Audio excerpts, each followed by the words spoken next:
En ce temps-là, Jésus disait à ses apôtres, le disciple n'est pas au-dessus de son maître, ni le serviteur au-dessus de son Seigneur. Il suffit que le disciple soit comme son maître et le serviteur comme son Seigneur. Si les gens sont traités de Belzéboul, le maître de maison, ce serait pire pour ceux de sa maison. Ne craignez donc pas ces gens-là. Rien n'est voilé qui ne sera dévoilé. Rien n'est caché qui ne sera connu. Ce que je vous dis dans les ténèbres, dites-le en pleine lumière. Ce que vous entendez au creux de l'oreille, proclamez-le sur les toits. Ne craignez pas ce qui tue le corps sans pouvoir tuer l'âme.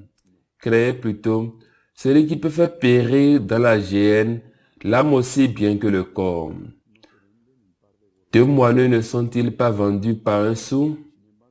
Or, par un seul ne tombe à terre sans que votre Père le veuille.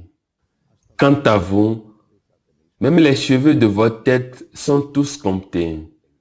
Soyez donc sans crainte. Vous valez bien plus qu'une multitude de moineaux.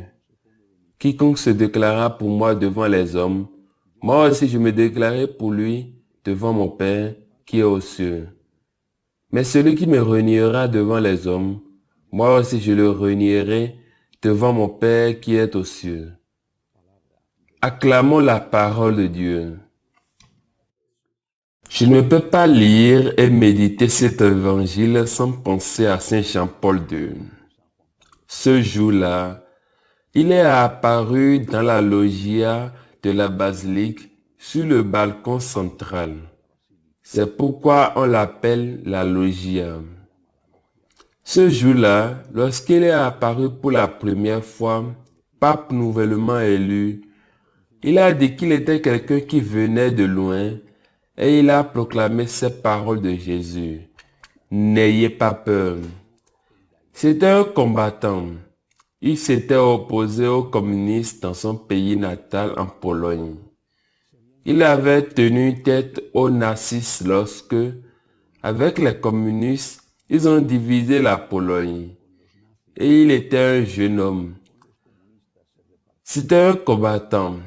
Il avait dû étudier la théologie clandestinement, en se cachant, car les communistes avaient fermé le séminaire de Cracovie. Il avait dû travailler comme ouvrier dans une mine, dans une usine. Il a dû faire face à un régime qui était applaudi avec enthousiasme par l'intelligence occidentale. Pendant ce temps, les goulags de Sibérie étaient pleins de victimes. C'était un combattant. Il n'avait pas peur. Comme son peuple, il n'avait pas peur. Mais pourquoi? Pourquoi? À cause de ce que Jésus dit dans l'évangile d'aujourd'hui, parce qu'il y a la vie éternelle. Combien de prêtres sont morts, tués par les nazistes et par les communistes en Pologne?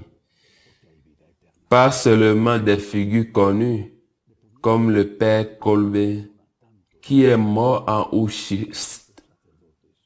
Des milliers de prêtres ont également été tués pendant le communisme.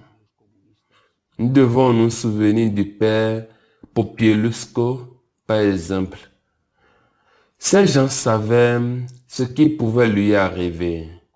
Popieluszko a été menacé à maintes reprises, intimidé et calomnié. Et il n'a pas cédé jusqu'à ce qu'il le tue, battu à mort. Ils l'ont battu à mort. Pourquoi n'ont-ils pas eu peur? Parce qu'ils croyaient en la vie éternelle. Aujourd'hui, nous nous retrouvons une fois de plus dans le monde entier soumis à une autre tyrannie, héritière de la tyrannie communiste. En gros, c'est très similaire. Une tyrannie qui veut construire un monde post-chrétien avec un credo post-chrétien. Une tyrannie qui menace d'expulsion avec tout ce que cela signifie dans une société comme la nôtre.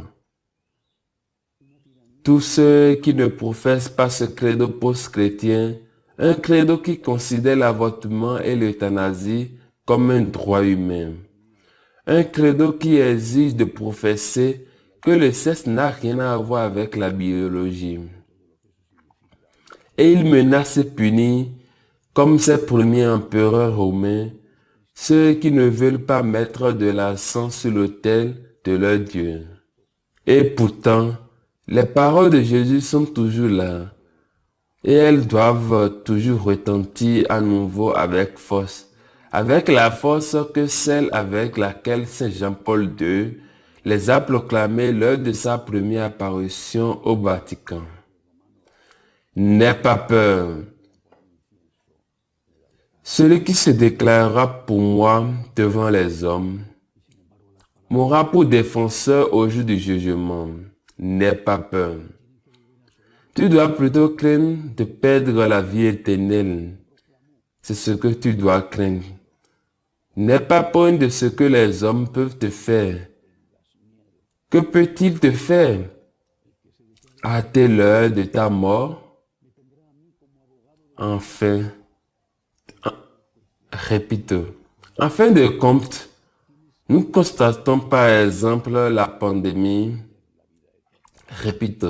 En fin de compte, nous constatons par exemple avec la pandémie à quel point nous sommes fragiles et même comment les jeunes ont succombé ou ont été gravement endommagés pour toujours. N'aie pas peur. Et aussi, ces paroles que Saint Jean-Paul II a prononcées lors de sa dernière visite dans ma ville, Madrid. Ne vous laissez pas accumuler dans les sacristies, sortez dans les rues, pas violemment, mais ne les laissez pas vous coincer dans les sacristies. Saint Jean-Paul II était un homme qui avait la foi. Ça touchait sa foi quand tu le voyais ou quand tu le touchais. Ça touchait sa foi. C'était un homme qui avait la foi en Dieu et dans la vie éternelle. C'est pourquoi il n'avait pas peur. Tout comme les travailleurs du syndicat Solidarité en Pologne n'ont pas eu peur lorsqu'ils ont fait cette longue grève dans les chantiers navals de Gdansk. Ils n'ont pas eu peur.